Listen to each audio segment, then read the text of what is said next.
2025 விருச்சிக ராசி. கொஞ்சம் டென்ஷன் இருக்கும். இப்பவும் இருந்துட்டு தான் இருக்கும்.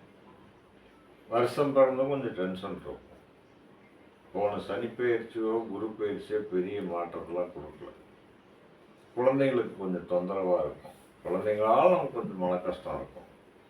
அதில் காஸ்பரி கூப்பிட்டு போகிறது வர்றது, ஸ்கூலுக்கு கூப்பிட்டு போகிறது வர்றது, ஸ்கூலில் போய் வாத்தியார் மாதிரி கை கட்டி நிற்கிறது, இந்த வேலையெல்லாம் குழந்தைங்களால் நடக்கும்.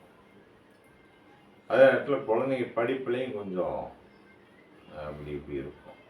இதெல்லாம் சரியாக போகும். இந்த வருஷம் வந்து பார்த்திங்கன்னா 5க்கு சனி வர்றார். ஆக குழந்தைங்களுடைய நடவடிக்கையில் கொஞ்சம் எச்சரிக்கை பார்த்துக்கணும். என்ன பண்ணுது ஏது பண்ணுது கொஞ்சம் கவனிக்கணும். அதே நேரத்தில் மிரட்டக்கூடாது, கூப்பிட்டு மிரட்டக்கூடாது. நம்ம அதை பார்த்து நம்ம தான் சரி பண்ணணும். வேண்டாததாக வச்சுருக்கான்னு பார்க்கணும். கொஞ்சம் பெரிய பசங்கள்லாம் இந்த செல்ஃபோன் விவகாரத்தை சிக்கிக்குவாங்க, அதெல்லாம் பார்த்துக்கணும்.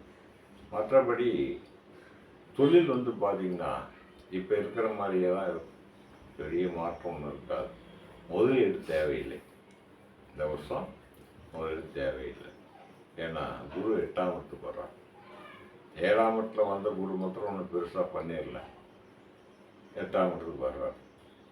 அப்போ அஷ்டம குரு, அதாவது 2, 5க்குரிய குரு 8ஆம் இடத்துக்கு புது கடன் வாங்க வேண்டியிருக்கும். வாகனம் புதுசாக மாற்றிக்க வேண்டியிருக்கும். அந்த மாதிரி இருக்கும். அதே நேரத்தில் இடது கை இடது கால் கொஞ்சம் எச்சரிக்கை. ஸ்டெப்ஸ் ஏறுறது இறங்கிறது, ஒரு ஈரத்தில் நடக்கிறது, இதெல்லாம் கொஞ்சம் பார்த்துக்கணும். மனைவிகிட்ட கொஞ்சம் கோபதாபங்களாக நடந்துக்கணும். அஷ்டம குரு கொஞ்சம் டென்ஷனை கொடுக்கும். இயல்பாகவே விஷயம்னா கொஞ்சம் டென்ஷன். மறைமுக ஸ்தானங்களில் ஏதாவது பிரச்சனை வராமல் பார்த்துக்கணும். ஒரு யூரின் இன்ஃபெக்ஷன் அந்த மாதிரி வராமல் பார்த்துக்கணும்.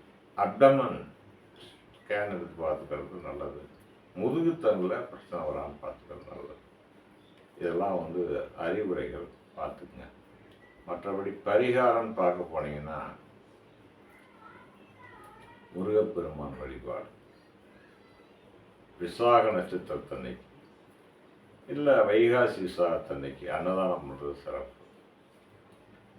பக்கத்தில் இருக்கக்கூடிய முருகப்பெருமான்கிட்ட ரொம்ப அந்யோன்ய தொடர்பு வச்சு அவருக்கு உட்காந்து பேசணும். எந்த கோயிலாக இருந்தாலும் சரி, பக்கத்தில் முருகன் இருந்தாலும் அவருக்கு ஒரு 1/2 மணி நேரம் உட்காந்து நம்மகிட்ட பேசுகிற மாதிரி பேசணும். பேசும்போது நல்லா செய்து கேட்பார். முருகா முருகான்னு சொல்லிக்கிட்டே இருக்கிறவங்க பிரச்சனையே கிடையாது. புரியுதுங்களா? விசாக மனுஷன் கேட்டையில் கேட்டைக்கும் சரி விசாகத்துக்கும் சரி கொஞ்சம் எச்சரிக்கையாக இருக்கும். மற்றபடி சனி பயிற்சி ராகு கேது பயிற்சியெல்லாம் சிறப்பாக தான் இருக்குது. 4 ராகு 10ல் கேது வர்றாரு. 10ல் வர்ற கேது சில பேர் புதுசாக விசிட்டிங்காக அடிப்பாங்க, ஏதாவது செய்வாங்க. ஆனால் ஜாக்கிரதையாக இருக்கணும். கூட்டு இதில் கொஞ்சம் எச்சரிக்கையாக இருக்கும். பெரிய மோதிகளாக கூட்டு சேர்ந்து பண்ணக்கூடாது இந்த வருஷம். அடுத்த வருஷம் பண்ணிக்கலாம், நல்லாயிருக்கும்.